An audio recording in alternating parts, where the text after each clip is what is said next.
నమస్కారం. CK9 న్యూస్కి స్వాగతం. మెదక్ జిల్లా రామాయంపేట మండలం కాట్రియాల గ్రామంలో గురువారం మంత్రాల నెపంతో మహిళను కొట్టి చంపిన కేసులో 6 నిందితులను పోలీసులు శనివారం అరెస్టు చేశారు. కాట్రియాల గ్రామానికి చెందిన త్యాగల ముత్తవ్వ అనే మహిళను అదే గ్రామానికి చెందిన కొందరు వ్యక్తులు మంత్రాలు చేస్తుందంటూ విచక్షణారహితంగా దాడి చేసి ఆమెపై పెట్రోల్ పోసి సజీవ దహనానికి ప్రయత్నించగా పోచవ్వను పోలీసులు ఆసుపత్రికి తరలించగా మృతి చెందింది. ఈ కేసులో విచారణ చేపట్టిన పోలీసులు అదే గ్రామంకు చెందిన త్యాగాల మురళి, త్యాగాల రామస్వామి, త్యాగాల శేఖర్, త్యాగాల రాజలత, త్యాగాల లక్ష్మి, త్యాగాల పోచవ్వ అనే 6 అరెస్టు చేసి రిమాండ్కు తరలించినట్లు రామాయంపేట సిఐ వెంకట్రాజగౌడ్, ఎస్ఐ బాలరాజు తెలిపారు. ఈ సందర్భంగా సిఐ మాట్లాడుతూ మూఢనమ్మకాలతో ప్రజలు ఇతరులపై దాడులు చేయవద్దని, ఏవైనా అనుమానాలు ఉంటే తమకు సమాచారం అందించాలని ఆయన సూచించారు. హత్యకు కారకులైన వారిని కఠినంగా శిక్షించే వరకు వదిలిపెట్టమని ఆయన తెలిపారు. ఈ నెల 3వ తారీఖు నాడు రాత్రి కాట్రియాల గ్రామంలో త్యాగల ముత్తవ్వ అనే మహిళ, సుమారు 50 సంవత్సరాల వయసు గల మహిళను మంత్రాలు చేస్తున్నామనే నెపంతో వాళ్ళ పాలే వాళ్ళైనటువంటి త్యాగల మురళి, త్యాగల రామస్వామి, శేఖర్, రాజలత, లక్ష్మి, పోచవ్వ వీళ్ళతో పాటు ఇంకొంతమంది వీళ్ళకు సహాయం చేశారని కూడా చెప్తున్నారు. ప్రస్తుతానికైతే ఈ 6 మందిని అరెస్ట్ చేస్తున్నాం. వీళ్ళందరూ కూడా వాళ్ళ ఇంటి దగ్గరికి వెళ్ళి ఆమెను నువ్వు మంత్రాలు చేయడం వల్లనే ఈ పోచవ్వకి ఆరోగ్యం ఖరాబ్ అవుతుందని నేపంతో ఆమెను కట్టెలతో దాడి చేసి పెట్రోల్ పోసి తగలబెట్టి చంపడం జరిగింది.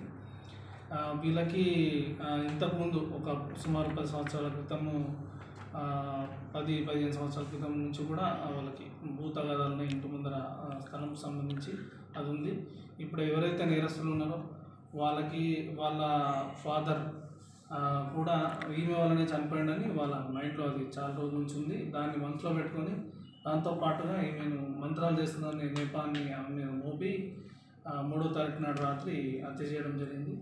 దాన్ని మేము కేసు రిజిస్టర్ చేసి విచారణ జరిపిన తర్వాత ఈరోజు ఉదయం వాళ్ళని పట్టుకోవడం జరిగింది. పట్టుకొని ఇప్పుడు ఈ 6 మంది ఎవరైతే ఉన్నారో వీళ్ళని మేము ఇప్పుడు జ్యుడిషియల్ రిమాండ్కు తరలిస్తున్నాం. ఈ నేరంలో ఇంకా ఎవరైతే వీళ్ళకి సాయం చేసిన వాళ్ళు, వీళ్ళకి హెల్ప్ చేసిన వాళ్ళు ఎవరైతే ఉన్నారో తదుపరి విచారణలో ఎవరున్నా కూడా వాళ్ళందరినీ ఈ కేసులో రిమాండ్ చేయడం జరుగుతుంది.